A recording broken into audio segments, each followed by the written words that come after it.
કડી અને વિસાવદર બેઠક માટે પેટા ચૂંટણીની જાહેરાત થતા ભાજપના પ્રવક્તા યજ્ઞેશ દવેએ નિવેદન આપ્યું। કડી અને વિસાવદર બેઠક પર ભાજપની જીત નિશ્ચિત છે। કડી ભાજપની પરંપરાગત બેઠક છે।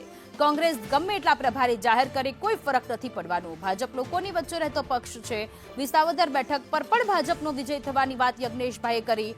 કડી અને વિસાવદર બેઠક માટે પેટા ચૂંટણીની જાહેરાત થતા નિવેદનો અત્યારે સામે આવી રહ્યા છે। ભાજપના પ્રવક્તા યજ્ઞેશ દવેએ નિવેદન આપ્યું છે કે બંને બેઠક પર ભારતીય જનતા પાર્ટીની જીત થવાની છે।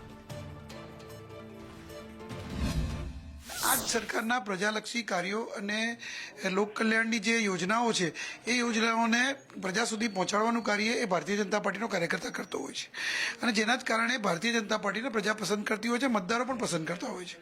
અને આ ભારતીય જનતા પાર્ટીના ક્યારે પણ બીજા પક્ષની જેમ ચૂંટણી આવે એટલે તૈયારી કરવાની, ચૂંટણી આવે એટલે દોડવાનું એવું નથી હોતું, પરંતુ ભારતીય જનતા પાર્ટીનો કાર્યકર્તા એ સતત પ્રજાની વચ્ચે રહેતો કાર્યકર્તા છે અને એના જ કારણે ભારતીય જનતા પાર્ટીને સંપૂર્ણ વિશ્વાસ છે, પક્ષને સંપૂર્ણ વિશ્વાસ છે કે મતદારો બંને વિધાનસભાની અંદર પેટા ચૂંટણીમાં ભારતીય જનતા પાર્ટીના ઉમેદવારને જંગી બહુમતીથી વિજયી બનાવશે।